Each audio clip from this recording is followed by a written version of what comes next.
Bienvenue dans le podcast Lundi au Soleil. Dans ce nouvel épisode, j'ai le plaisir d'accueillir Marion Désert, cofondatrice de Fairspace. Salut Marion, comment vas-tu ? Salut Timothée, ça va très bien. Écoute, ravi d'être là ce matin. Eh bien écoute, justement, on va parler de beaucoup de choses aujourd'hui et d'un sujet moi qui me tient à cœur en tout cas, qu'on n'a pas trop évoqué effectivement dans le podcast jusqu'alors et j'en suis le premier fautif. On va parler d'espace de travail durable. Voilà, il y a quelques semaines, pour la petite histoire, il y a eu la Paris Design Week et j'ai animé une table ronde avec Morning à l'époque sur ce sujet et à cette occasion je t'ai contacté, d'ailleurs c'était ta question en arrivant, comment tu m'as trouvé, tout simplement parce qu'en fait je cherchais des boîtes qui développaient des espaces durables et qui avaient une philosophie derrière et comment ça se retrouvait dans leur boîte. Donc ça va être le sujet du jour et on va rentrer dans un niveau de détail et de granularité un peu plus important. Mais tout d'abord, et tu le sais peut-être si tu es une auditrice fidèle du podcast, quelques questions inopinées avant de rentrer dans le vif du sujet. Alors le lundi, tu le passes au soleil ou au boulot ? Moi, je le passe au boulot, mais par contre, je le passe avec l'équipe. Le lundi, c'est l'équipe le matin et on passe beaucoup de temps ensemble. Et c'est du physique du coup ? Ouais, c'est en physique le lundi. Ok. Et pourquoi c'est en physique ? Parce que c'est l'occasion de bien démarrer la semaine et de tous se rencontrer, tous échanger et d'avoir des temps un peu off aussi avec le reste de l'équipe. Ok, et donc c'est toujours le même séquençage le lundi, il a toujours la même gueule entre guillemets ? Ouais, il a très souvent la même gueule le lundi. Après, l'après-midi, forcément, il y a des rendez-vous clients, des choses qui varient, mais tous les lundis à 11h, on fait un point avec l'équipe. Ok, top. Et eux, ils sont contents que ça soit... Alors, tu sais peut-être pas, mais c'est une question qui paraît conne, mais et eux, ils sont contents que ça soit en physique ou ils te disent, non, en distanciel, parfois, parce que le lundi matin, parfois, il y a des collaborateurs qui n'ont pas envie de se lever, tu vois, pour aller au taf, s'habiller, machin, truc bidule, quoi. Ouais, c'est toujours, sauf exception, c'est toujours en physique. On peut ne pas pouvoir venir, on peut avoir une contrainte, il n'y a pas de souci. Mais oui, c'est toujours en physique et ils sont hyper contents de venir. On a mis en place le jour des télétravail. S'ils veulent, ils peuvent être un jour en télétravail par semaine ou plus de façon occasionnelle. Et en fait, ils viennent tous le lundi. Ok, ils viennent tous le lundi. Alors, je reviens et après, on arrête de digresser. On va vraiment bien évidemment dans l'entretien. Mais c'est sur le télétravail. C'est quand même un gros sujet. Moi, on en parle beaucoup, peut-être un peu trop d'ailleurs. Mais ils ont un jour de télétravail par semaine ou c'est laissé, je dirais, à l'appréciation du collaborateur ? Alors, il y a les deux. C'est soit ils ont un télétravail fixe, personne ne le fait à l'heure actuelle, soit ils le prennent au besoin, ils ont juste à faire une déclaration juste pour qu'on le sache, et ils prennent quand ils veulent leur jour de télétravail. D'accord, ok. Aujourd'hui, vous êtes à peu près une dizaine. Ouais. Quand tu seras, je sais que c'est pas forcément ce que tu as en tête, quand vous serez 50, tu crois que ça marchera toujours comme ça ? Ouais, tant qu'il y a une information qui circule bien, ça fonctionne. Ok. Et d'ailleurs, on va en parler parce que je crois que vous fonctionnez en gouvernance partagée. En tout cas, vous avez tous les marqueurs pour. On reviendra sur ce sujet si on a le temps. Je parle beaucoup et je ne sais pas si tu es très loquace, on verra. Mais voilà, je fais toujours un petit pas de côté et un détour par le parcours de l'invité. Je trouve que c'est assez fondateur dans ces discussions-là. Et dans ton cas, d'ailleurs, on en parlait juste avant de commencer, il est assez étonnant, en tout cas, il est assez fondateur. Il y a eu des virages et des expériences qu'on retient. Est-ce que tu peux nous raconter en quelques mots un peu ton parcours et les expériences qui ont été des wake-up calls ou qui t'ont particulièrement été impactantes pour toi ? Ouais, alors du coup, moi, j'ai fait mon parcours, j'ai fait une école de commerce, donc un peu classique. Et en Master 1, j'ai fait un stage chez BETC sur leur projet de déménagement au magasin Généraux, donc un énorme projet. Et à l'origine, je venais plutôt pour les sujets RH. Et en fait, j'ai découvert les principes d'espace de travail et le lien managérial entre les espaces de travail et le fonctionnement d'une entreprise. Et ça m'a fascinée. Ce qui fait que du coup, j'ai fait du conseil dans ces sujets-là, accompagner les entreprises à repenser leurs espaces de travail. Je trouvais ça fascinant. Et donc, tu n'étais pas formé pour, on est d'accord, tu as appris sur le tard, quoi. Alors, sur la partie conseil, si, parce que du coup, j'ai fait un master en conseil. Mais par contre, sur la partie de travail, c'est vraiment sur le tas que je me suis formée. C'est rare d'avoir des expertises spécifiques là-dessus. Bien sûr. Et ensuite, après, j'ai rejoint une filiale du groupe PPCE qui était mon client en fait, à l'origine, et sur lequel on a travaillé sur 13 sites pour vraiment repenser les espaces de travail avec cette logique d'ouverture, de plus de collaboratifs, avec aussi la notion d'économie qui était demandée par les équipes plus haut, et l'appliquer au sein des espaces en incluant au maximum les collaborateurs. C'était vraiment ça mon enjeu pour moi. Ok, et comment t'es passé de ces expériences-là à Fairspace. On va raconter après l'histoire de Fairspace, hein, comment c'est né, mais comment t'es passé de l'un à l'autre en fait. Ouais. Alors ma dernière expérience, c'était au sein d'une agence, un EPIC, donc c'est une entreprise qui est semi-publique. C'était très intéressant. Je me suis rendu compte qu'il y avait des trous dans la raquette sur comment, même si on a de la volonté, comment est-ce qu'on aménage des espaces de durable.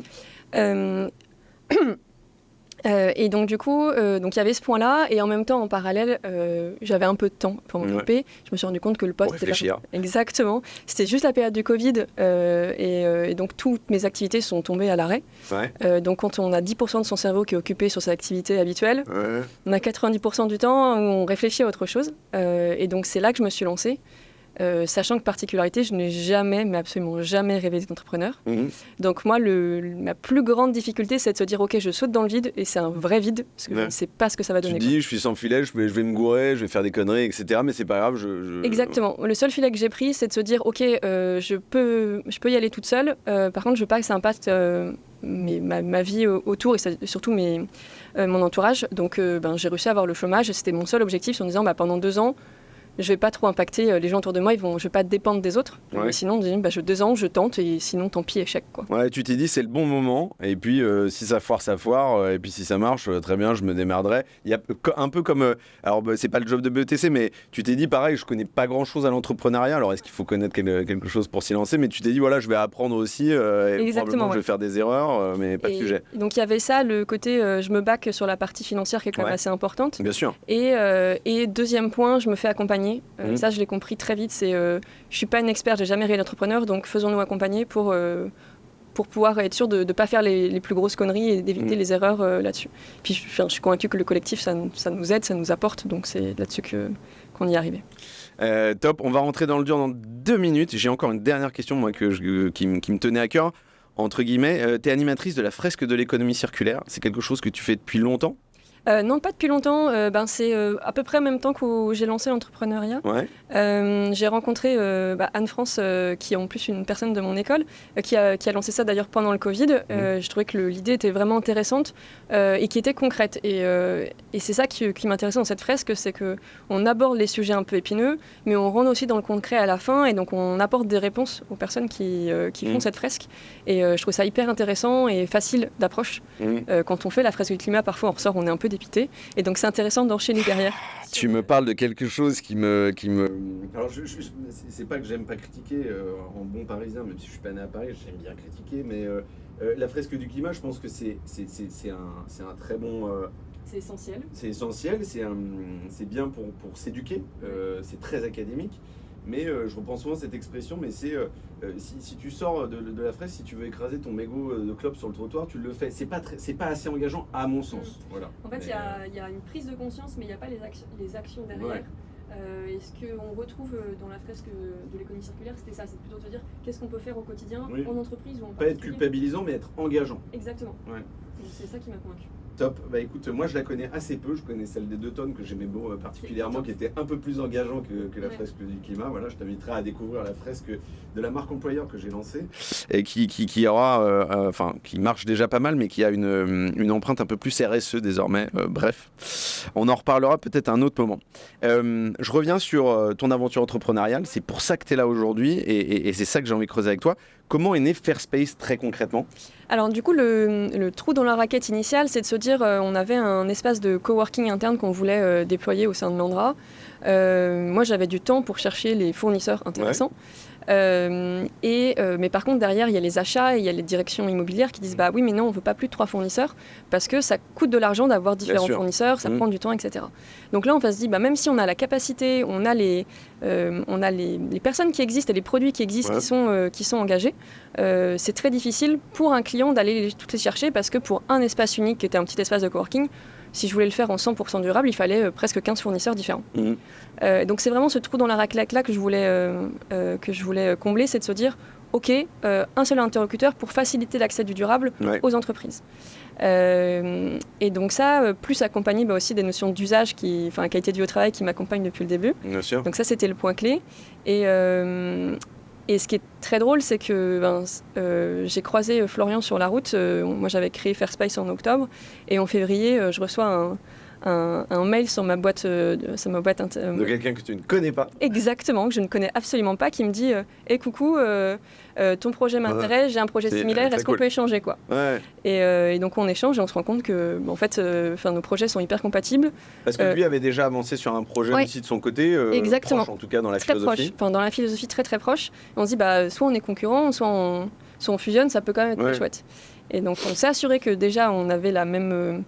les mêmes affinités, les mêmes points clés. On en parlera plus tard sur la notion d'économie sociale et solidaire. Les mêmes valeurs aussi, les mêmes vision, valeurs. Et on a testé pour être sûr qu'on pouvait fonctionner ensemble. C'est aussi important qu'au quotidien on s'entende. Trouver son associé et fonctionner avec son associé sont deux choses différentes. Exactement. Bien sûr. Surtout quand on ne se connaissait pas. Alors parfois c'est plus pratique de ne pas se connaître. Ouais. C'est pas toujours le cas, mais il y a des adaptations qui sont intéressantes. T'essuies quand même un peu les plâtres. Mais on prend aussi un peu plus soin de l'autre parfois parce que c'est important de faire attention à l'autre. Et donc du coup, on s'est lancé comme ça et c'était intéressant de fusionner. Et pour moi, c'était le point qui nous a fait un peu plus exploser dans Fairspace, de dire qu'on était à deux et on a avancé beaucoup plus vite. Ouais, t'as avancé beaucoup plus vite parce que le fait d'avoir quelqu'un, en fait, c'est à la fois une notion de complémentarité ou c'est aussi juste parce qu'en fait, vous vous poussez.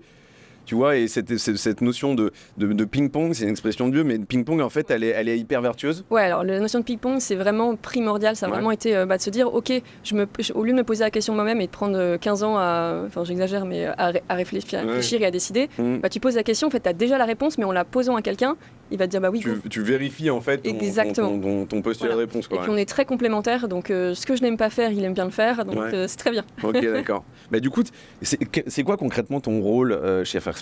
Ouais, alors moi du coup je m'occupe plus particulièrement des projets, donc piloter les projets d'aménagement, avec aussi du coup concrètement particulier la notion d'usage. Moi j'accompagne beaucoup les entreprises sur définir les besoins des équipes et co-créer avec les équipes. Et après je pilote les équipes de designers qui sont chez nous. Et j'ai aussi en charge la notion de sourcing en échangeant avec tous les partenaires et fournisseurs qui sont dans l'économie circulaire. Et juste, alors sur la mission de Fairspace, il y a une volonté de fournir des espaces de bureaux durables et éco-responsables. Ouais. Pourquoi globalement, on a abordé cette question là, mais on l'a touché du doigt, mais pourquoi avoir voulu le faire ? Parce qu'en fait, il y a une conviction d'urgence environnementale qui te tient à cœur. C'est pour ça aussi que tu as développé ça ? Ouais, du coup, je suis très engagée d'un point de vue environnemental et j'ai constaté qu'en fait, quand les entreprises déménagent, c'est très fréquent que c'est plus simple d'acheter 100% du neuf que de déménager le mobilier. Déjà, de partant de cette base, c'est déjà hallucinant.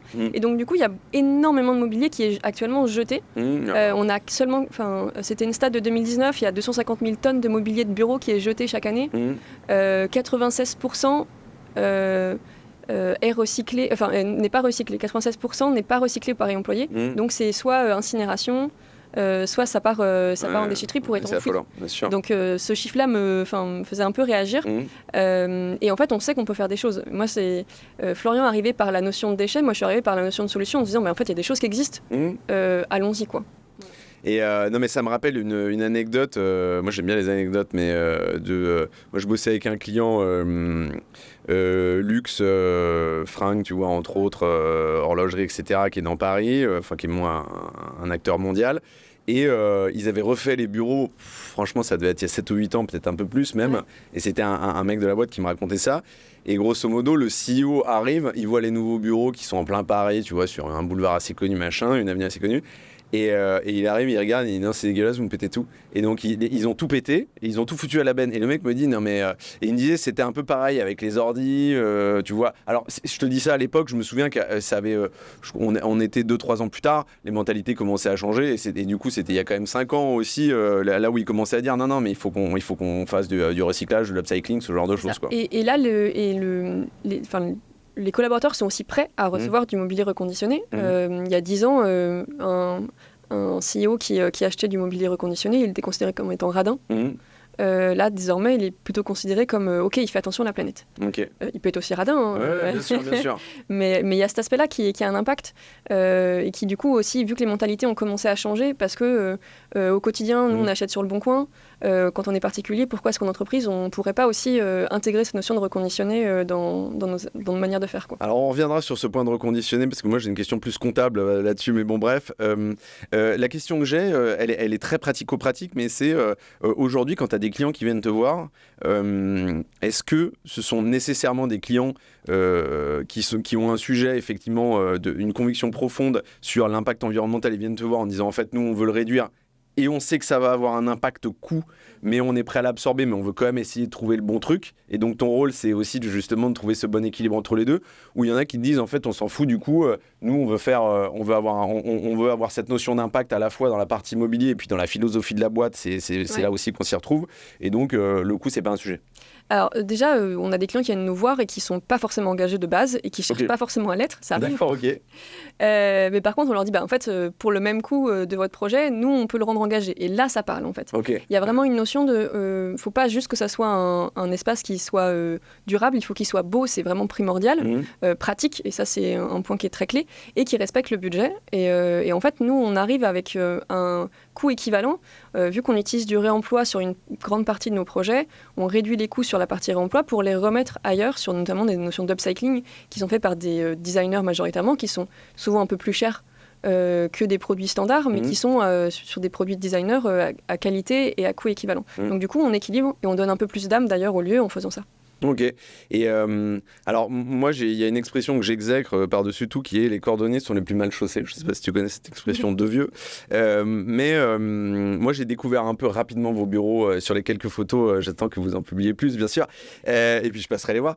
Mais en fait, quand on promeut et quand on travaille sur des espaces qui se veulent éco-responsables, il faut aussi soi-même, voilà, c'est pas montrer l'exemple, c'est pas le bon mot, mais que ça s'y retrouve effectivement dans la boîte. Comment vous avez conçu les bureaux dans lesquels vous êtes aujourd'hui? Comment ça se retrouve cette empreinte un peu particulière?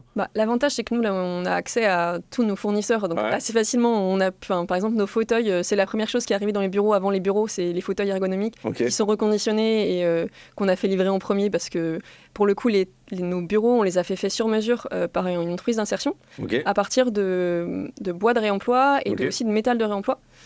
C'était des prototypes et ça nous a permis aussi de les tester tout simplement. De les tester et d'en concevoir d'autres pour d'autres. J'aime beaucoup cet aspect-là aussi parce que le premier testeur, en fait, c'est vous. Exactement. Et on a fait pareil avec des casiers qu'on a installés et en fait, c'était des protos pour une autre entreprise d'insertion qui voulait travailler sur les casiers. On dit ok, on t'en achète.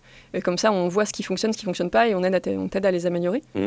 Donc c'est un peu comme ça qu'on fonctionne et on complète au fur et à mesure nos bureaux, on les appelle un peu démonstrateurs de solutions. Ça permet aussi...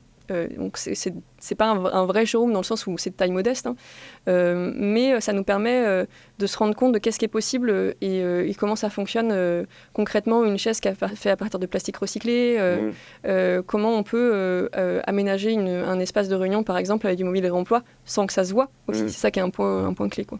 Tout à l'heure tu me parlais je reviens, je fais pas de name dropping, mais de Robin et notamment de Work with Island que je connaissais bien et qui effectivement a fait des phone booths, enfin des cabines de téléphone, voilà, pour s'isoler en français, voilà, cabine acoustique, merci beaucoup, et qui avait des portes en plastoc. À l'époque, ça t'avait un peu rebuté parce que du coup, c'était pas fidèle à l'image que vous aviez envie de renvoyer puisque vous aviez envie de vivre. Et du coup, ils les avaient changés maintenant, donc c'est du verre. C'est du verre, ouais.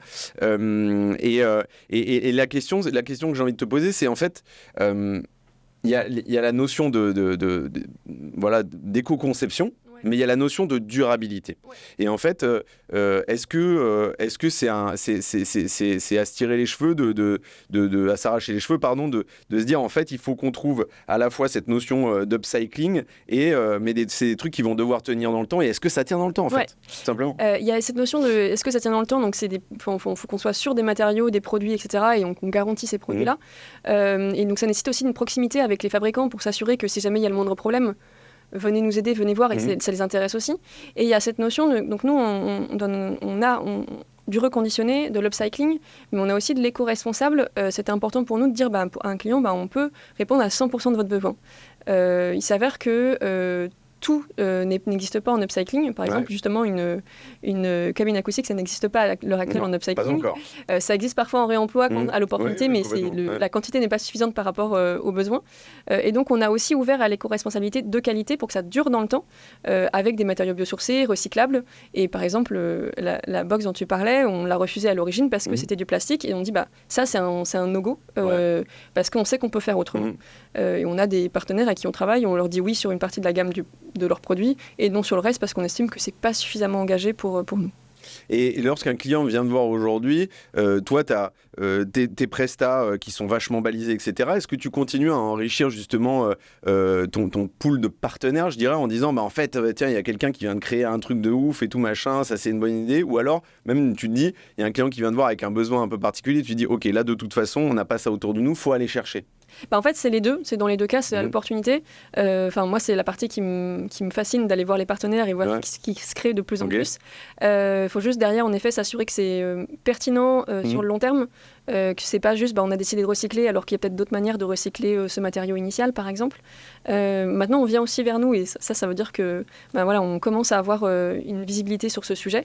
Et on est aussi force de proposition. On a des fournisseurs qui nous disent qu'est-ce que tu penses de notre nouveau produit, comment est-ce qu'on peut l'améliorer pour qu'il soit effectivement vendu. Et ça, c'est notre objectif, c'est d'accroître aussi le potentiel de nos super partenaires upcyclers. Oui, ils jouent un rôle assez fondateur dans ce que vous pouvez proposer aux clients. Je parle souvent d'un exemple, enfin je parle pas souvent, je parle d'un exemple, il m'arrive d'un exemple un peu particulier qui est celui de Veja. Alors voilà, désolé, c'est à Paris, mais parce que j'essaie de trouver beaucoup d'exemples en dehors de Paris, il faut que je revoyage, et en France plus largement. Et en fait, eux, ils ont des bureaux, je crois qu'il y a les bureaux ont peut-être un an et demi, quelque chose comme ça. Et donc, il y a cette notion, ils ne sont pas éco-conçus à proprement parler, mais il y a cette notion de volonté d'avoir effectivement d'économie circulaire, entre autres, et de responsabilité, d'impact. Et je crois que c'est la moitié de leurs bureaux sont effectivement des choses qui sont de l'ordre de l'upcycling, et l'autre moitié, c'est du chiné. Tu vois, genre, ils ont des fauteuils IMSS, tu vois, c'est plutôt, je crois d'ailleurs, des designers assez connus. Donc, tout est, c'est un budget. Il y a de la valeur, il y a de la valeur. Alors, moi, c'est un truc que je trouve assez intéressant, c'est un autre sujet, mais qui est un peu prise de tête, mais c'est, pour eux, j'entends, c'est, du coup, ils les considèrent comme une immobilisation parce qu'ils sont supposés les revendre à un moment donné, et donc de faire une plus-value sur ces reventes-là, etc. Mais c'est pas le même travail. Ce que je veux dire, c'est cet exemple-là, il m'amuse parce que d'un côté, ils changent de bureau pour aller dans un nouvel espace, et donc ils doivent concevoir l'espace avec des matériaux un peu particuliers, etc., comme tu l'as fait toi. Mais par ailleurs, ils ont aussi, tu vois, du chiné, donc ils doivent faire cohabiter les deux. Et je trouve que c'est deux approches totalement différentes qui peuvent bien se mixer, mais je trouve que l'exemple est assez intéressant. Est-ce que toi, tu as des exemples effectivement de clients avec qui tu as travaillé où tu as eu des situations effectivement plus difficiles que d'autres, ou alors plus faciles que d'autres d'ailleurs? On a, par exemple, l'année dernière, on a aménagé le locaux de Pure qui fait de l'agroforestation. Et c'était hyper intéressant parce que leur volonté, pour le coup, eux, c'était de dire on veut le maximum de réemploi, le maximum d'économie circulaire dans le projet. Donc ça, c'est des clients royaux, on va dire. Et donc on a, je crois qu'au total de mémoire, c'est 65% de réemploi. En intégrant leur mobilier. C'est-à-dire qu'eux, ils avaient vraiment la volonté de dire on récupère le maximum. C'est ça, donc tu es parti de ce qu'ils avaient déjà. Exactement. Et par exemple, ils avaient, leur bureau était un peu... il y avait un peu de tout en termes de bureaux, et notamment des tables Maison du Monde qui n'étaient pas du tout adaptées pour des bureaux. Donc on a remis un peu d'ergonomie dans les nouveaux bureaux, mais par contre, ces tables-là, on les a utilisées dans des salles de réunion en disant en fait, elles sont très bien, utilisons-les autrement. Pas pour des bureaux à proprement parler, mais pour des espaces de réunion. Exactement. Toutes les chaises de réunion, on a réussi à les réemployer, enfin toutes celles qui étaient en état d'être employées, parce qu'on a plutôt dû se battre à l'inverse en disant ça, c'est plus en bon état, vous n'allez pas le conserver. Donc, parfois, tu ne peux pas récup, quoi. En fait, tu peux pas... Vaut mieux... il y a des moments où il faut se dire aussi, ne récupérons pas, essayons de lui retrouver une filière de recyclage, parce que ça n'a pas de sens de le récupérer dans votre projet. Donc c'est un peu les enjeux qu'il faut réussir à... Il y a une notion de durabilité aussi sur le long terme, c'est-à-dire que si on récupère une table qui n'est pas de la bonne dimension, en fait, ça sera mal utilisé. Et donc, ça n'a pas de sens sur le long terme de l'installer. Et du coup, on a aussi intégré pas mal d'économie circulaire sur le projet, et donc je pense que, d'upcycling, et donc sur l'économie circulaire, on était à 80% de total. Les 20% restants, c'était du mobilier éco-responsable avec du bois. Donc c'était assez incroyable d'avoir réussi à aller jusque-là. Et on a aussi travaillé sur la notion de moquette, peinture, etc., pour que ça soit aussi très engagé. Et en fait, le résultat est vraiment canon et on a respecté leur identité, puisque comme c'était de l'agroforestation, on a intégré beaucoup de végétal, c'est important. Ouais. Sachant qu'ils n'étaient pas du tout très bons d'un point de vue main verte. Je les adore, mais c'est pas les experts en main verte alors que c'était en agroforestation. Et donc du coup, on a intégré ça tout en faisant attention à ce qu'ils puissent prendre soin de leurs locaux sur le long terme. C'était vraiment l'enjeu. Et du coup, on a mixé ce qu'ils avaient déjà, ce que nous, on a intégré en donnant une âme avec du mobilier upcyclé. Voilà. Mais du coup, de ce que j'entends, merci pour cet exemple. N'hésite pas, moi je te dis, j'adore les exemples et les auditrices et les auditeurs également. C'est très concret.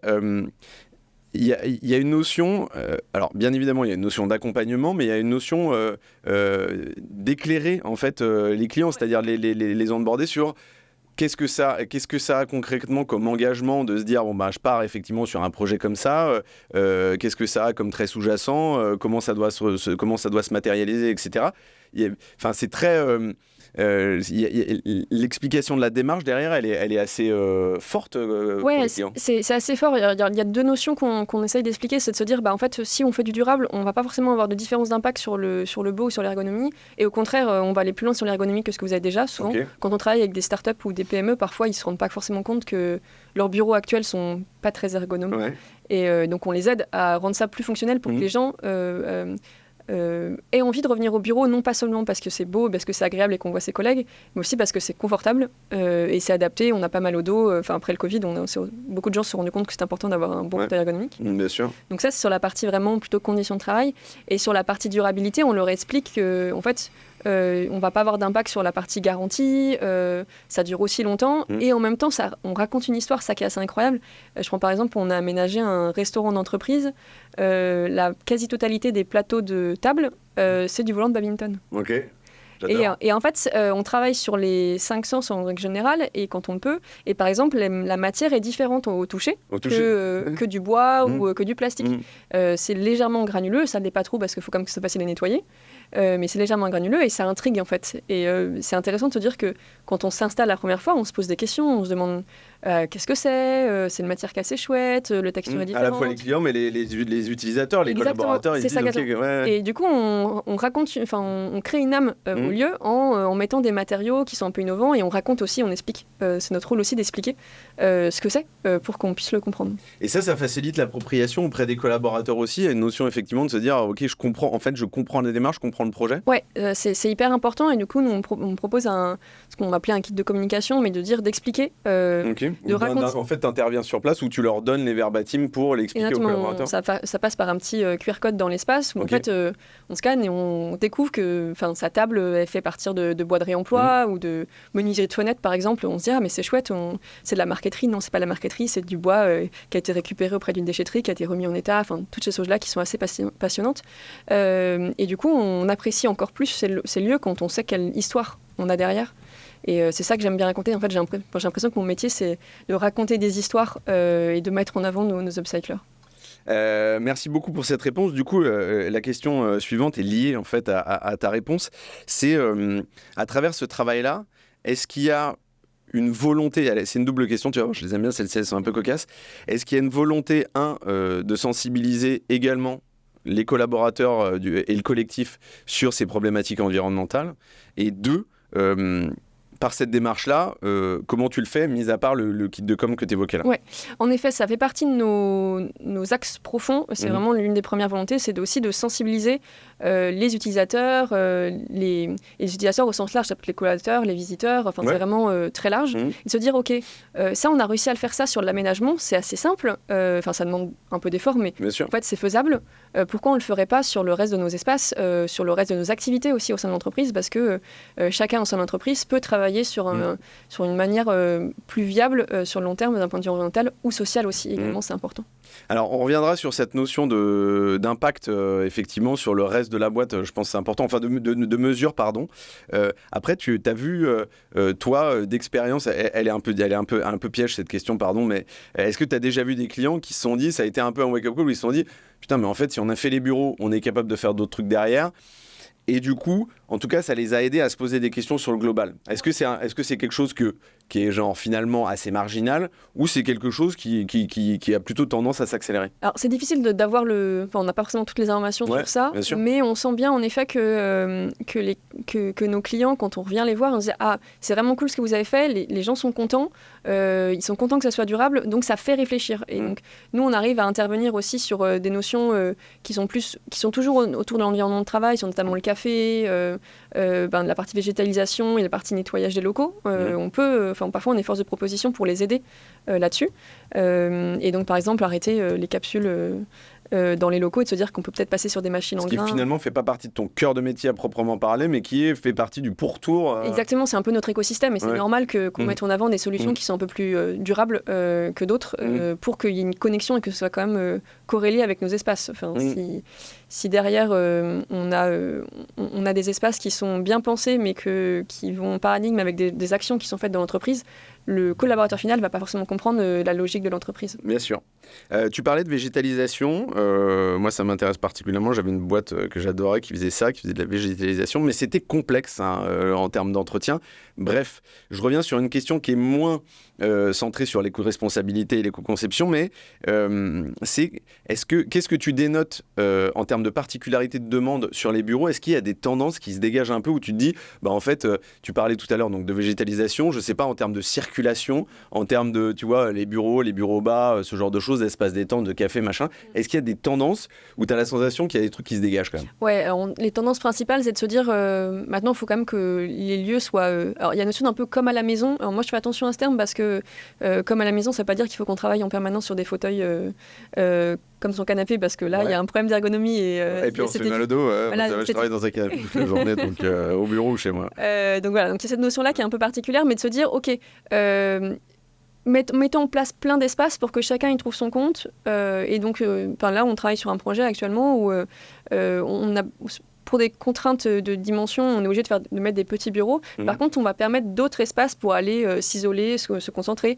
Des bureaux qui sont plutôt hauts, des espaces un peu plus détentes. Vraiment de multiplier les espaces en fonction des besoins réels des équipes. Et l'idée, c'est pas de... pour nous, c'est important de se dire on va pas copier-coller un projet d'un autre. Une start-up et une autre start-up, c'est pas la même chose. Donc, c'est important de bien comprendre les besoins pour l'adapter à chacun. On a des entreprises qui sont pas prêtes à passer en espace ouvert ou en flex office, mais on les accompagne pour qu'ils puissent, par contre, quand même récupérer des espaces supplémentaires dont on a besoin. Le bureau, c'est un hub social, donc il y a besoin d'espace pour échanger. Il y a un an, on a visité des locaux sur lesquels on les a accompagnés sur la partie repenser les espaces et co-créer. Et ils avaient un espace café de 3 mètres carrés pour 100 personnes. C'est petit. Voilà, on dit, bon, en fait, il y a... toilette dans les avions, quoi. Et ils avaient un problème que les gens n'échangeaient pas, ne collaboraient pas ensemble. En fait, on sait pourquoi. On va travailler ensemble pour rendre l'espace plus agréable. Et dans les conclusions, le cahier des charges, c'est se dire qu'il fallait un espace de 50 à 100 mètres carrés pour l'espace café. Ils avaient la place, donc on pouvait le mettre en place, quoi. Okay. Est-ce que ça veut dire que, quelque part, toi, tu as envie, avec ton équipe, de pousser les clients dans leur retranchement? Est-ce qu'en fait, tu les as... La démarche de changement est déjà amorcée un peu dans la philosophie, mais moi, je connais un certain nombre de boîtes, je ne vais pas les citer aujourd'hui, mais qui effectivement ont des bureaux qui reflètent une certaine philosophie. Je ne vais pas partir sur Balance ma startup, je te rassure, mais qui finalement, dans la vie quotidienne, ne reflètent pas forcément, je dirais, la gueule des bureaux. Ça peut être sur le télétravail, ça peut être sur le management, etc. Est-ce que toi, tu estimes que tu as un devoir d'éclairage sur effectivement faire de l'accompagnement au changement, où tu te dis, où tu dis non, je dois le faire, c'est vraiment ce que je dois faire, ou tu dis je le fais si j'ai l'opportunité de le faire, mais c'est pas forcément mon sujet? Ouais, c'est important pour nous en effet de leur apporter du conseil, même si à la base certains projets on va pas forcément très en amont sur notion d'usage, mais on va quand même les conseiller sur plusieurs sujets. Là, on accompagne une collectivité où à la base on leur a juste vendu du mobilier et on a fait du mobilier sur mesure pour eux, mais on continue de les accompagner parce que ils vont passer de bureau de 3 à un open space de 50 personnes.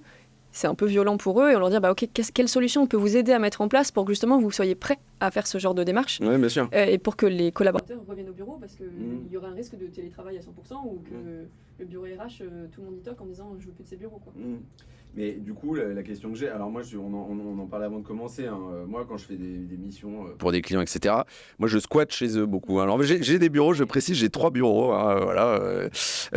Ils sont pas tous faire, entre guillemets, un en particulier, mais en fait, la question que j'ai, c'est que moi, je fais beaucoup d'immersion. Et parce que quand je dis je squatte, ça me fait marrer. Et puis 2, tu es dans la matrice, tu vois ce qui se passe. C'est hyper important. Moi, je change, je mets un autre endroit, etc. Moi, j'ai beaucoup connu, je sais plus si j'en parlais là, mais effectivement, nous, on avait créé des open space assez libres, mais en fait, tu avais les gens qui venaient toujours, qui picoraient toujours un peu au même endroit, tu vois, et ceux qui sont toujours en groupe, potentiellement à des places différentes, mais qui sont toujours 3-4. La question que j'ai, c'est est-ce que toi, quand tu as ce projet-là, tu as un donneur d'ordre, j'aime pas trop ce mot-là, mais tu as un client qui vient te dire, voilà, mon brief, c'est ça. Ouais. Est-ce que lui, il a fait un travail de fond sur ce que veulent les collaborateurs, ou est-ce que toi, c'est ce que tu fais après ? Alors ça dépend, parfois ils ont déjà fait ce travail-là et du coup on a déjà la matière, mais c'est pas toujours le cas et du coup nous on vient intervenir en proposant des questionnaires et de l'analyse un peu plus poussée et là on travaille avec un client qui disait bah voilà on a un super projet, c'est canon et du coup on se dit bah ok on va quand même aller voir dans vos locaux pour voir comment vous êtes actuellement et ça nous a bien aidé parce qu'on s'est rendu compte ok là vous actuellement vous êtes vraiment très serré mais ça fonctionne bien parce que les gens sont proches et échangent, il ne faut pas qu'on perde ça même s'il faut quand même qu'on offre un peu plus d'espace parce que pareil là ils sont 50 et ils ont une cuisine de 5 mètres carrés donc il y a un peu plus de place mais c'est quand même pas l'idéal pour échanger donc tout le monde mange à son bureau. Alors on dit là actuellement si on vous demande si on réplique à l'identique vous n'avez pas forcément besoin de cuisine mais en fait pour nous c'est essentiel que vous ayez une vraie cuisine, un vrai espace convivialité parce que c'est un lieu de vie exactement et voilà et on dit en fait ça c'est primordial, vous l'avez pas pensé à l'origine quand ils nous ont présenté le projet. Nous, on y croit, allons-y. Et donc, là, on a été force de proposition sur ce genre de sujet. Et alors, pareil, c'est une question popcorn, j'en ai toujours plein. T'estimes que toi, c'est un must-have et c'est obligatoire de passer par cette phase d'interaction avec les collaborateurs ou il y a des clients qui te disent non, nous on s'en fout un peu, c'est pas le sujet, on a déjà décidé. Dans ces cas-là, toi, t'as quelle posture tu vois ? En effet, on a des clients qui savent déjà ce qu'ils veulent. Ouais. Donc on n'a pas trop le choix. On dit ok, on vous vend ce que vous avez besoin. C'est dur. Mais ça nous arrive de leur dire en fait. Ok, mais par contre, on vous conseille quand même éventuellement de baliser un poil ou communiquer quoi. Voilà, exactement. Et s'il y a des trucs tout bêtes, te dire on veut des tout petits bureaux. Et je fais oui, mais attention, est-ce que vous allez avoir des écrans parce que dans cette dimension-là, ça va pas convenir. Plein de petits détails qui vont dire ok, en fait, l'idée c'est de planter une graine. Et s'ils réagissent, tant mieux. S'ils réagissent pas, on va pas insister parce qu'on sait qu'ils vont pas être intéressés quoi. Ouais, mais il y a un peu de frustration quand même, non ? Ouais. Ok, je comprends. On ne cite pas de clients. Je reviens sur une question que tu vois, t'évoquais les écrans il y a 2 secondes. Et je pense que c'est hyper important. Souvent, la technologie est un peu taxée d'être énergivore. C'est le cas de plein d'appareils. C'est vrai que moi, je me souviens qu'on faisait hyper gaffe à éteindre les lumières, etc. Il y a un certain nombre de bureaux où je suis où la lumière s'allume effectivement en fonction de la luminosité, un certain nombre de trucs. Comment tu arrives à combiner, toi, avec ton équipe, justement cette notion d'innovation technologique et puis tout ce qui est les avancées en matière de durabilité et d'éco-conception ? Ouais, alors sur la partie IT, c'est l'équilibre est trouvé sur le confort des collaborateurs. Et en même temps le besoin réel et on dit les équipes ont effectivement besoin d'avoir un écran par personne, très bien, en effet d'un point de vue confort pour les yeux c'est hyper important, pas de souci. Par contre sur des salles de réunion on va dire est-ce que vous avez besoin sur des salles de réunion de 2 personnes d'avoir des écrans, c'est des choses qui ont normalement son PC suffit pour les espaces. Donc ça c'est plutôt là-dessus qu'on va pousser de se dire est-ce que vous avez besoin d'un full technologie ou au contraire est-ce qu'on peut rester un peu slow tech, on va dire ça comme ça, et parfois c'est beaucoup plus simple. Donc il y a un peu cet aspect-là de dire on n'a pas besoin d'aller trop loin dans la partie IT, on voit comment c'est nécessaire. Et puis ça dépend aussi des clients, il y a des clients qui sont très sensibles à ce genre de sujet, et d'autres ils disent non en effet on n'a pas besoin de grand-chose et allons-y quoi. Et c'est quoi les trucs les plus clivants que tu as vu comme exemple ? Tu parlais de slow tech et peut-être même low tech, les trucs où tu t'es dit les clients ils vont vraiment très loin dans ce truc-là. Dans la partie low tech ? Ouais. Alors j'ai pas un exemple de tech, mais j'ai un exemple j'ai un client qui, on a été obligé de le pousser plutôt à l'inverse. Il voulait pas, on a raménagé un de ses locaux et il voulait pas changer la moquette. Et on a dit, en fait, là, si vous la changez pas maintenant, vous la changerez jamais. Et elle les fait vraiment pas envie. Les utilisateurs, ils vont avoir l'impression qu'on n'a rien changé. Bien sûr. Il y avait des tâches partout. On dit, en fait, non, là, il faut la changer. Et c'est drôle de se dire que c'est nous qui poussons vraiment le client à changer. Alors d'habitude, c'est plutôt l'inverse. On dit, non, changez pas tout. Vraiment, ça, c'est encore en bon état. On peut faire du picking et changer juste certaines dalles. Donc là, c'est un petit exemple un peu drôle de se dire, et c'est pas une notion de radinisme. C'est vraiment, la personne voulait être écolo au maximum. Et c'est nous qui on dit, là, non. faisons autrement, on fera pas tout, on changera pas tout, mais il faut changer des espaces, c'est important. Et alors, je reviens sur la partie tech parce qu'elle m'intéresse particulièrement, mais parce que je pense que c'est peut-être une partie, pas la plus délicate, c'est toi qui connais bien ton métier, mais c'est, tu vois, sur la partie écran, sur la partie téloche, sur la partie, je sais pas, Wi-Fi, ce genre de choses, tu vois. Comment tu arrives aujourd'hui à trouver des solutions qui sont moins générgivores que d'autres, quoi. Alors, il y a la notion de choisir la bonne taille d'écran, le bon produit, et peut-être parfois un vidéoprojecteur sera plus pertinent qu'un écran selon la taille de la salle. On va essayer d'utiliser le maximum de ce qu'ils ont déjà, et souvent, ils ont déjà des produits, des vidéos proches, des écrans. Si leur vidéo proche n'est pas incroyable pour une salle lumineuse, on dit OK, on va installer des rideaux, pas de souci, au moins ça fonctionnera quand même. Et on a des clients, par exemple, qui ont des vidéos proches portatifs, c'est-à-dire que ça leur permet ils en ont plusieurs, mais pas suffisamment par rapport au nombre de salles de réunion. Et donc ça leur permet au besoin de récupérer le vidéoprojecteur pour une salle, un peu comme dans la location, chacun le prend comme il a besoin, quoi. Il le déplace. Voilà. Après, ce sujet-là, il dépend aussi du client et de quel est son partenaire sur la partie IT. Parfois, ils en ont, parfois, ils en ont pas.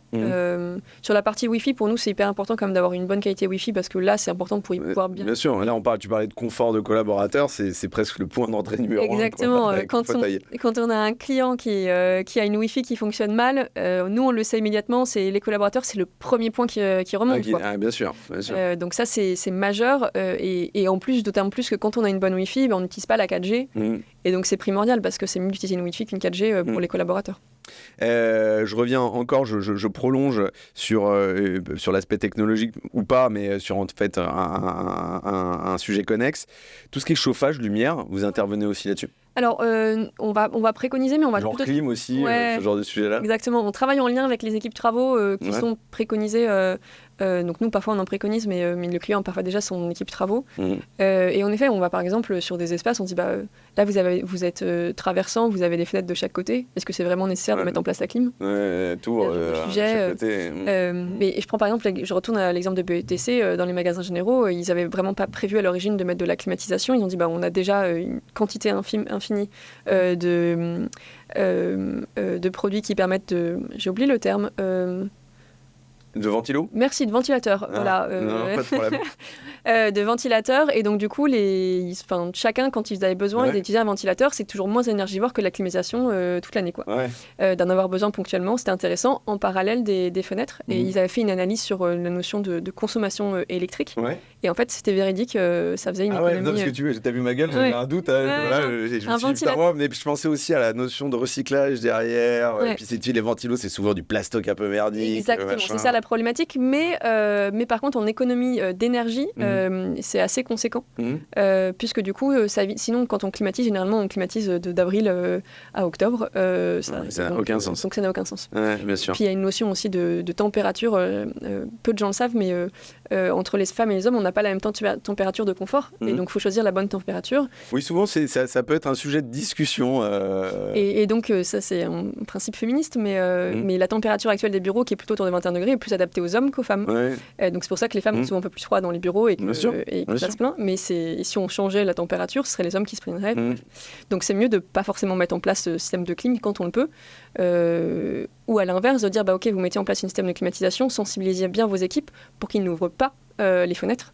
Et ça arrive très souvent. Ouais, alors ça, moi je me souviens de nous, ça avait été un sujet effectivement dans une boîte que j'avais. C'était compliqué. Effectivement, il y avait un peu cette lutte parce qu'en fait, quand tu es dans un open space, tu peux pas gérer bureau par bureau, quoi. Non, exactement. Donc de dire OK, il y a une température idéale qui est mise en place. Par contre, n'ouvrez pas les fenêtres ou juste le matin pour aérer, mais ne les ouvrez pas le reste du temps. Sinon, ça perd son sens, quoi. Alors moi, j'ai une question qui est probablement qui n'est pas collapsionniste, promis, mais c'est vrai que a priori, les écarts de température devraient s'accentuer, on va dire, sur les prochaines années. Est-ce que toi, ça va t'impacter dans ton travail? C'est-à-dire que, est-ce que tu penses que ces demandes, effectivement, sur cette notion de clim, tu vois, d'aération d'espace, etc., et du coup de mise à la bonne température des bureaux, c'est quelque chose qui va s'accélérer? Ou tu te dis, je vais continuer à faire mon job, ça va pas vraiment l'impacter? Alors, si, ça va quand même s'accélérer, notamment sur les nouvelles constructions. Là, il y a pas mal de C'est pris nativement en compte dès le exactement. départ. Okay. C'est des locaux et nous, on est dans des locaux qui sont assez récents. On le sent, nous, on n'a aucune climatisation et on réussit à survivre sans aucun ventilateur. Ouais. Donc, c'est plutôt très agréable. Donc, ça, c'est sur la partie neuf, c'est assez fréquent. Quand on fait de la rénovation vraiment pure et dure, ça nécessite quand même de repenser cette notion-là pour l'anticiper dès le départ. Il y a des systèmes qui permettent de refroidir les lieux la nuit plus tôt. Enfin, il y a plein de solutions double flux, par exemple, qui existent, qui sont hyper importantes. Après, concrètement, dans la partie aménagement, généralement, le budget climatisation a déjà été mis en place. Ouais. Donc, on est un peu moins impacté, on a un peu moins notre mot à dire là-dessus. Ouais, c'est ça, d'accord, ok, ouais, c'est ça. C'est déjà pris en compte. Et donc exactement. Soit il y a du budget, soit il n'y a pas déjà. Donc, parce que c'est quand même des travaux assez lourds. Ok. On arrive sur une question qui est, c'était pas la seule bien évidemment de cet épisode, mais qui est complexe à appréhender, je trouve, puisque c'est un sujet que j'évoquais il y a quelques semaines avec d'autres talents assez incroyables que j'ai rencontrés. C'est comment tu mesures concrètement l'impact de ce que tu fais avec tes clients ou de ce que tu fais toi avec ta boîte, tu vois, de tous les leviers, je dirais, d'éco-conception et d'économie durable dans les bureaux. Ouais, alors si je commence par nos clients, nous déjà, ce qui était un point important, c'était de vraiment, quand on mesure, de mesurer des données qui soient fiables. Donc on a commencé par ne mesurer uniquement, par exemple, le pourcentage de pièces de réemploi qu'on installait dans nos espaces, de pièces upcyclées, donc économie circulaire au sens large. Ça permet déjà d'avoir une vision un peu claire. Et donc on a développé cette année un partenariat avec EcoImpact, qui est un organisme indépendant qui, sur des projets particuliers, va analyser l'ensemble du projet et faire un bilan carbone complet du projet. Donc ça, c'est très précis. Forcément, c'est un coût parce que c'est au projet et c'est selon toutes les pièces de mobilier. Mais voilà, donc ça, c'est hyper intéressant, notamment sur des gros projets de calcul d'impact bien précis. Et puis, actuellement, en partenariat avec Greenly, on finalise le développement ce qu'on va appeler une petite calculette carbone pour estimer le bilan carbone du projet et aussi les économies qu'on a pu réaliser par rapport à un projet classique. Et c'est mesuré au bout de combien de temps ? Bah, ça sera assez rapide. C'est 3 mois, 6 mois, 1 mois Non, c'est plus rapide. Dès qu'une fois qu'on a installé le mobilier, on est capable de dire quelle est l'économie réalisée en moyenne. Putain, c'est dingue, ok, d'accord. Et alors la question que j'ai là-dessus, bravo, je trouve, moi ça me plaît ça, parce qu'en fait, c'est quand même complexe de mesurer. Est-ce que ça te guide ? Alors j'ai 2 questions, il ne faut pas que j'oublie. La première, c'est est-ce que tu mesures l'impact sur le confort et l'épanouissement des collaborateurs ?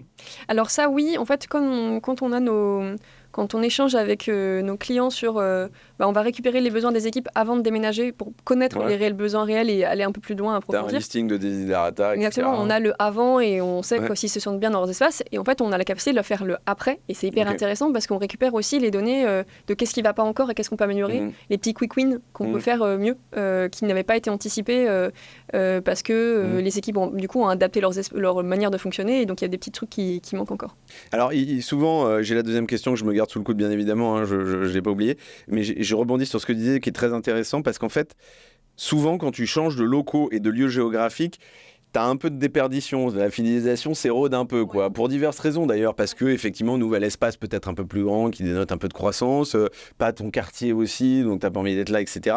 Et du coup, est-ce que quand tu regardes aussi, tu te dis, au-delà de l'impact sur effectivement le bien-être du collaborateur, est-ce que tu regardes aussi effectivement sur la capacité à fidéliser dans les boîtes ? Ouais, ça c'est un axe sur lequel nous on sait qu'on participe énormément. Ouais. C'est difficile à court terme parce que de le voir. Bien sûr. Mais par exemple, on avait une cliente qui nous a dit, mais en fait on a vu, il y a eu un vrai changement entre le avant et le après. Okay. On a beaucoup plus de monde au bureau que prévu. Et d'ailleurs, on est obligé de prendre une annexe parce que on a plus de monde qui reviennent que prévu parce que les locaux sont vraiment trop bien. Et donc ça, c'est le genre de retour qu'on dit, ok, c'est bon, le projet est réussi. Ça pose d'autres problèmes parce qu'en effet, il fallait qu'ils trouvent des petites annexes en parallèle. Mais ça veut dire qu'en fait, les gens veulent revenir travailler, ils apprécient de venir travailler et ça, ça fidélise aussi la notion d'engagement et c'est d'autant plus vrai à l'heure actuelle de dire ça coûte de l'argent de recruter, fidélisons les équipes qu'on a déjà. C'est hyper important. Ouais, et après, en plus, quand tu as des nouveaux au bureau, si tu as fait un peu des photos, je te taquine, et que tu communiques un peu dessus, ça donne vachement envie. Hein. Moi, j'avais une discussion avec une cliente hier, je dis, putain, faut que vous montriez un peu vos locaux et tout. Alors, elle me dit, ouais, on emménage en 2025 et tout. Je dis, bah ouais, elle me dit, non, mais là, aujourd'hui, les locaux, ils sont affreux et tout. Je dis, putain, bon, ok, on va trouver une solution, machin. Et c'est un gros vecteur aussi d'attraction. Hein. Ça joue énormément de dire qu'on va dans des locaux assez chouettes. moi je sais que je l'ai vécu, où je n'allais pas dans les locaux très sympas, il n'y avait aucune cafétéria. Pouf, j'étais consultante, donc j'avais pas le choix. C'est pas la chose qui me fait rêver. On m'a proposé d'y travailler long terme. Je dis non, en fait, ça joue tellement. Bien sûr. La deuxième question que je me gardais sous le coude, dont je voulais te parler tout à l'heure, tu parles des mesures d'impact et tout. Moi, je trouve que je pense que c'est vraiment fondateur. Est-ce que ça te guide aussi sur tes futurs projets et les accompagnements de futurs clients en disant ok, en fait je sais que ça va avoir plus d'impact parce qu'en fait je l'ai mesuré, peut-être par même typologie de projet, par silo, etc. Est-ce que ça te guide vraiment et est-ce que ça te permet de mieux accompagner tes clients? Ouais, ça nous aide. Par exemple, on sait qu'on a des fournisseurs qui sont un peu moins engagés que d'autres, et donc on va pas forcément essayer de meubler 100% d'un espace d'un client avec ce mobilier-là pour plus équilibrer et plus facilement. Nous, notre objectif, c'est de mettre plus de 60% de réemploi dans nos projets, de réemploi reconditionné ou interne à l'entreprise. L'année dernière, je crois qu'on les a atteints, on était à 55%, donc on était vraiment pas loin. Et du coup, l'idée, c'est de faire attention justement à ça. Moi, j'ai un fournisseur, par exemple, qui est très vertueux sur une partie de son mobilier et qui l'est un peu moins sur le reste, puisque du coup, il fabrique en Pologne. Le mix énergétique de la Pologne n'est pas incroyable parce que c'est avec beaucoup de charbon. C'est ça. Donc, on fait attention à ne pas fournir la totalité de leurs espaces avec leur mobilier, puisque du coup, ça aura un impact un peu moins positif. Donc, tu es obligé de jongler effectivement avec tous ces sujets-là pour arriver aux engagements que vous êtes fixés aussi perso. Ouais, parce que du coup, nous, ça me permet de répondre à une partie de la question que tu m'as posée tout à l'heure sur comment est-ce que nous, on s'engage. Ouais. En fait, ça a été assez rapide de se dire, OK, on sait qu'on veut être vertueux dès le départ et c'est dans notre ADN de l'être, enfin, dans notre ADN de nos statuts aussi. Du coup, comment est-ce qu'on s'assure qu'on l'est effectivement? Et donc, du coup, on a décidé de se faire labelliser Positive Company, qui a décidé de nous auditer en 360 avec les clients, les fournisseurs, etc., pour dire, OK, on est engagé, sur quoi on doit s'améliorer, et on met en place un bilan carbone aussi pour vérifier et valider nos engagements. Et donc du coup, si on n'est pas très engagé auprès de nos clients, ça aura un impact forcément avec le Scope 3 sur notre bilan à carbone à nous. Bien sûr. Et je crois que tu me disais également, alors moi je salue Positive Company, je t'en ai parlé, que je connaissais bien, que je trouve qu'il y a une bonne alternative à Bicorp. J'aime beaucoup Bicorp aussi, mais ils n'ont pas exactement la même approche, et cette notion de 360 et d'immersion collaborateur est un pilier fort de leur boîte. Vous êtes ESUS aussi? Oui. Du coup, le ESUS, c'est un agrément de l'État qui est délivré par l'État pour 3 ans, qui valide nos engagements autour de l'économie sociale et solidaire et environnementale. C'est avant tout un agrément social et solidaire, mais c'est aussi depuis quelques temps un agrément environnemental. Et en fait, qui valide que notre chiffre d'affaires global va avoir un impact environnemental et social suffisamment important, puisque du coup, la partie environnementale est assez facile parce qu'on vend du mobilier qui est relativement éco-responsable, upcyclé, issu du réemploi, etc. Bien sûr. Et sur la partie sociale, on travaille avec beaucoup de partenaires qui sont des entreprises d'insertion. Donc du coup, on développe aussi la partie insertion, pas nous directement, puisque du coup, on n'a personne en insertion en interne, mais avec tellement de partenaires sur l'insertion que ça permet aussi de développer le tissu local sur cet aspect-là. Ça, c'est un point important, effectivement, assez fondamental pour vous. Ça se retrouve aussi dans d'autres facettes, je dirais, de la boîte. Je te vois te marrer, mais il y a la gouvernance partagée, je crois. C'est quelque chose que vous avez testé et approuvé. Dans la notion de ESS, on est supposé mettre en place un comité de gouvernance et on le met sur le format qu'on veut. Et nous, on a décidé d'aller plus loin, de mettre en place une gouvernance partagée. Donc, on a mis en place un comité de gouvernance avec l'ensemble de notre partie prenante qui a lieu tous les ans ou tous les 18 mois, on va dire, selon la vitesse des projets qui ont lieu. Et en interne, vraiment avec nos salariés, une gouvernance partagée où l'idée, c'est que l'ensemble des équipes peut travailler sur des sujets qui ne leur sont pas forcément proches et avancer sur des projets qui sont soit des sujets internes, soit aussi des sujets qui vont à destination des clients. Ça nous a permis de décider de mettre en place la semaine de 4 jours. C'est à l'initiative des collaborateurs. On dit, on teste. Et ça permet aussi un laboratoire. Ça a marché, ça n'a pas marché Ça a marché. Ça a marché, on est en semaine de 4 jours. C'est hyper intéressant, challengeant, mais hyper intéressant. Et on l'a mis en test 6 mois et depuis juin, c'est officiel. On est en semaine de 4 jours. Un test 6 mois, c'est couillu parce que c'est long 6 mois pour un test. C'est ce que tu recommanderais nécessaire ou tu te dis qu'un test, ça peut être en 3 mois, ça peut être plié? En fait, en 3 mois, on a acté que c'était OK. OK. Mais et après, tu as balisé toute la partie légale et puis tout certains fonctionnements. Par exemple, le mois de mai, il y a énormément de ponts. Comment est-ce qu'on travaille sur les semaines de ponts? Qu'est-ce qui est le plus adapté d'un point de vue légal, mais aussi d'un point de vue fonctionnement d'équipe? Et donc, il y a tous ces aspects-là. On a travaillé avec l'équipe sur se dire, OK, sur ces situations-là, comment on fait? Et donc, on a acté. Et 3 mois, c'est pas suffisant pour valider certains aspects un peu plus complexes qu'on n'aurait pas eu le temps de voir. Ouais. Donc 6 mois, c'est bien pour vraiment... Ça te permet d'être confortable, quoi. Ouais, exactement. 3 mois, ça permet de dire, OK, c'est bon, on reste en 4 jours, ou pas. Ouais, bien sûr. Et les 3 mois suivants, c'est pour adapter certaines situations. Et mis à part ce côté ESS, gouvernance partagée, est-ce qu'on retrouve d'autres codes sur, je sais pas, les rémunérations, par exemple, ce genre de choses? Et donc, en effet, sur la rémunération, l'ESS nous oblige, mais nous, ça nous semblait...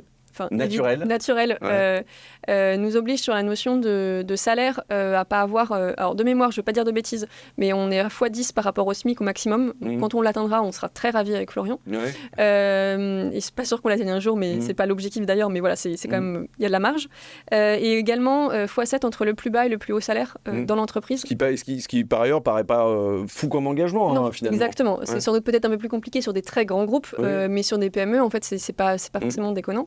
Et il y a aussi une notion financière qui est importante, c'est-à-dire qu'il y a une partie de nos bénéfices qui doit être forcément en réserve au bénéfice de l'entreprise, en fait. La notion d'économie sociale et solidaire, ça pense à l'entreprise et aux collaborateurs et aux parties prenantes derrière, quoi. Ce sont des bons exemples. Je te propose que je te pose une dernière question et après on passe effectivement aux questions de fin.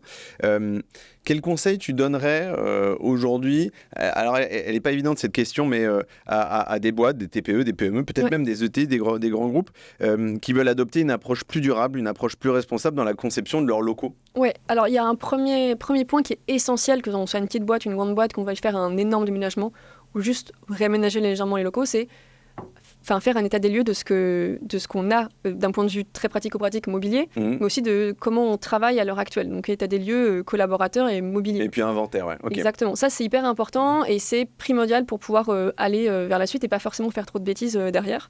C'est important aussi de tester, si on sent qu'on veut y aller par étapes, pourquoi pas tester, de mettre en place certains aspects. Ça évite de faire une connerie, de la démultiplier par 10. Voilà. On est très prenant de dire, OK, on teste un petit coin, et puis si ça marche, on essaye de le déployer au fur et à mesure. Et puis, l'état des lieux, pour moi, il est primordial. Ça permet de se dire, peut-être qu'on peut réemployer une partie de notre mobilier, peut-être pas, mais au moins on le saura. Et donc ça, c'est pour moi le premier point clé. Derrière. Et après, de ne pas hésiter à, si on ne sait pas faire, si on a peur de le faire, de se faire accompagner, et pas forcément avec Fairspace, mais de voir comment est-ce qu'on peut avancer pour se nourrir aussi des autres et d'aller voir d'autres lieux qui ont déjà été pensés d'une manière différente, par exemple. Ça, c'est hyper intéressant. Ok, merci beaucoup, j'adore ce petit réflexe-là. Je raconte une anecdote avant peut-être que toi tu en racontes une. En fait, et c'est une question aussi que je voulais te poser, je reviens sur Veja où il me disait qu'effectivement ils avaient beaucoup de mobilier de seconde main. Ouais. Alors quand tu es une boîte, tu vas pas l'acheter sur le bon coin, a priori, tu fais appel à plutôt des boîtes, mais ils allaient aussi en brocante, un peu chiadées, etc. Enfin, des grosses brocantes, j'entends par là. Et que l'anecdote me faisait rire. Hein, et d'ailleurs, j'ai toujours pas craqué la complexité du truc avec eux, mais que en fait, c'était un peu à s'arracher les cheveux pour le comptable, quoi. Hein. Je veux dire concrètement d'un point de vue comptable et d'un point de vue financier, parce que en fait, je parlais d'immobilisation tout à l'heure, et puis il y a la notion d'achat, puis il y a la notion de TVA, etc. Donc c'était un peu galère. Est-ce que toi, ce problème-là, tu t'y es frotté? Alors du coup, nous, c'est notre rôle de se frotter à ce problème et que les clients ne se posent pas la question parce qu'on achète effectivement aussi. Que ça soit transparent pour eux. Exactement. Eux, ils doivent payer la TVA dans tous les cas à 20%, voilà. Mais on achète aussi, en effet, parfois auprès de brocanteurs. On vérifie juste la qualité des produits avant de... Mais en effet, c'est notre rôle. Et en plus, pour le coup, je m'occupe particulièrement de la partie financière sur cet aspect-là. Donc, je passe du temps. Mais c'était notre proposition de valeur de se dire que sur un projet, on peut avoir 50 fournisseurs différents. C'est pas grave, c'est pour le client. Voilà. Ok. Donc voilà, on passe un peu de temps là-dessus. Et donc pour eux, c'est transparent, c'est indolore. Pour toi, c'est lourd. Ça demande un peu plus de temps. En effet, c'est du temps financier parce qu'on passe du temps à vérifier chaque facture et à échanger avec les fournisseurs. Bien sûr. Donc c'est important d'avoir des relations assez régulières avec eux pour qu'on puisse bien de avancer. Proximité, ouais. Exactement, mais oui, c'est notre rôle. C'est un peu l'un des fondements opérationnels de Fairspace. Merci beaucoup pour toutes ces réponses qui étaient riches. Je te propose qu'on passe aux questions de fin qui reviennent régulièrement. Est-ce que tu as une anecdote à nous raconter, un bon ou un mauvais souvenir? Tu en as déjà raconté quelques-unes, mais je me dis peut-être qu'il t'en reste une dans la manche à nous partager. Alors, si je devais sortir une anecdote intéressante, il y avait un client sur lequel on avait travaillé. On leur a dit, OK... faut qu'on repense au maximum le projet, et puis on verra ce qu'on fait effectivement. Et c'était assez chouette de se dire qu'on pouvait tout repenser. Même de si on A à Z, quoi. De A à Z, voilà. Et de se dire, en fait, peut-être qu'on fera qu'une toute petite partie. Et ça pourrait paraître frustrant, mais par exemple, on avait imaginé un projet c'est ce que j'allais dire. Globalement, travaux inclus, 200 000 €. On s'est retrouvé à un projet travaux inclus à 50 000 €. Ok, ah ouais, ça fait une petite diff. Ça fait une petite diff, et je leur ai dit, mais en fait, non, mais le client était génial en disant, je suis désolé, en fait, on n'a que 50 de budget. J'ai en fait pas de souci, parce que nous, on vous a proposé un projet où on pouvait aller au maximum. Vu que c'est siloté, on va décider ce qu'on fait en priorité. Et on a décidé, par exemple, de privilégier plutôt la douche pour les collaborateurs qui venaient en vélo, etc. Et quelques petits aménagements en disant on priorise ça, et puis si un jour vous avez besoin, on continue de faire d'autres étapes. On rajoutera des briques par-dessus. Voilà, et en fait c'était assez drôle de voir que le client avait décidé était gêné de nous dire en fait on fait pas grand-chose. On dit non mais en plus nous on aime bien réaménager, donc c'est pas grave si on en fait qu'une partie. On verra par la suite, mais déjà on aura fait une petite partie, c'est mieux que rien déjà, parce que c'est aussi pour le confort des collaborateurs. Mais alors, moi j'ai quand même une question là-dessus, je sais pas si tu as vu mes sourcils se froncer, mais en fait la théorie des briques, moi c'est pas que j'ai un peu de mal dans les accompagnements qui peuvent générer des itérations, tu vois, sur des projets digitaux, des projets de com, ce genre de trucs, ça me paraît assez sensé. Sur des projets d'aménagement, est-ce que ça veut dire que tu peux faire par briques si en amont, tu as imaginé tout le projet sur les 18 prochains mois, et puis en fait, au lieu de les faire sur les 18 prochains mois, il fait la première brique sur les 3 premiers mois et celle d'après 8 mois plus tard, etc. Mais si tu n'as pas imaginé le projet in extenso avant, ça peut être un peu casse-gueule, non ? En fait, ça nécessite de savoir quelles sont les priorités pour les utilisateurs cibles. C'est-à-dire qu'est-ce qu'on priorise, et de se dire, OK, si dans 6 mois, on peut remettre un peu de budget à voir, on regardera ce qu'on doit prioriser. Et peut-être qu'il y aura en effet des adaptations à faire parce qu'au final, l'équipe a grossi, ou au contraire, il y a d'autres besoins. Mais ça aide à se projeter déjà, de se dire, on a une idée du budget global de ce que ça pourrait considérer, et de pouvoir avancer au fur et à mesure. Parfois, c'est plus facile d'avancer au fur et à mesure parce que aussi, on a des besoins qui s'ajustent, qui s'affinent en disant, mais en fait, on avait pensé à ça. Mais finalement, en fait, peut-être que ça, c'est plus adapté. Ouais, ça, on l'enlève, ça. Et ça, c'est la majorité des clients, non ? C'est une partie marginale ? C'est une partie marginale. Parfois, ils le font en 2 phases. Ça peut arriver, on fait une première phase en octobre et puis la deuxième phase en février. Et en fait, c'est plutôt considéré comme un seul projet parce qu'en fait, il n'y a pas tant d'écart que ça entre les 2 phases. Mais ça nous arrive beaucoup de faire des réaménagements. Donc, en fait, ils ont déjà une base et on ajuste en fonction des besoins au fur et à mesure, quoi. Ok. Merci pour ça. Est-ce que tu as une reco de livres, de films, de bouquins, de reportages, que sais-je ? Ouais. Et du coup, moi, c'est un livre que je trouve fascinant pour des gens qui sont intéressés par l'architecture ou au contraire qui sont plus scientifiques ou qui sont... c'est L'étonnant pouvoir des couleurs. Ok. Qui est fascinant parce que c'est un livre qui nous aide à mieux comprendre certains aspects de notre vie sur la partie design d'espace particulièrement, mais aussi sur nos comportements quotidiens d'un point de vue psychologie. Bien sûr. C'est assez chouette et ça c'est vraiment un livre qui est facile à lire, il est pas très grand mais il nous aide au quotidien à penser différemment et que ce soit scientifique ou qu'on soit plutôt orienté psychologie, tout le monde va y trouver son compte. Ok, c'est un bouquin qui se lit d'une traite ou c'est un truc qu'il faut garder un peu sur sa table de nuit, qu'il faut regarder de temps en temps ? Les deux au choix, dans les toilettes ça marche aussi très bien, au fur et à mesure il y a plein de petits chapitres, voilà, ça se lit très bien. Ok, j'ai une dernière question et après promis je te libère, qui me taraude. Tu dirais quoi à une boîte qui te dit c'est pas mon sujet. Moi, j'ai pas envie de faire l'éco-conception, tu vois. Je te parle pas de genre Total, machin, parce que mon ami doit commencer justement à être plutôt pas blanc comme neige, mais à s'activer sur ce genre de transformation. Mais une boîte qui dirait je m'en fous en fait. Moi, je suis bien dans mes locaux. Ouais, j'ai la clim, je laisse la lumière toute la nuit, etc. En fait, sur la partie aménagement, je dis vous avez pas il n'y a pas de différence en passant par nous ou passant par du non-engagé. Pourquoi vous ne seriez pas engagé ? Enfin, si ça n'a pas d'impact pour eux, pourquoi ne pas le faire engager ? Il n'y a aucune différence d'un point de vue coût, d'un point de vue aménagement visuel. Donc, passez-le, ça ne vous coûte rien de plus de le faire. C'est un peu cette notion-là. C'est l'argument massu, quoi. Voilà, ça sera la cerise sur le gâteau. Si tu n'es pas convaincu, tu verras, ça sera $1. C'est de la cerise sur le gâteau, tu n'en as pas besoin, mais ça sera $1. Ok, j'aime bien. Marion, merci beaucoup d'être venue partager ces expériences et ces enseignements dans Lundi au Soleil. Moi, j'ai vraiment apprécié notre échange, j'ai trouvé ça très cool. Je le dis une fois de plus, ce sujet ô combien important n'a pas été traité précédemment. C'est une erreur, désormais réparée, mais ça ouvre la brèche sur plein d'autres sujets effectivement de cet acabit. Donc voilà, et moi en tout cas je ressors avec plein d'idées, des idées plein la tête, voilà, auprès de mes clients, mais pas que. J'espère que les auditrices et les auditeurs, et j'en suis sûr, auront pareil cette envie de démarche, d'éco-responsabilité, d'éco-conception. Merci à toi, j'ai parlé énormément, mais j'avais envie d'en dire encore plus, donc ce sera pour la prochaine fois, on échangera sur d'autres sujets avec les autres auditeurs. Ouais, et c'est vrai que le timing était serré, on parle beaucoup, moi ce qui serait sympa, c'est que la prochaine fois que tu viennes, même avec un client qui nous raconte un peu quels ont été les freins, les challenges, les trucs qui ont marché, moins bien marché, etc. Et puis, tu vois, 1 an après son projet, qui nous raconte un peu le rétro, ce sera intéressant. Avec plaisir. Eh bien écoute Marion, merci beaucoup, très bonne semaine et puis j'espère à très bientôt. À très bientôt.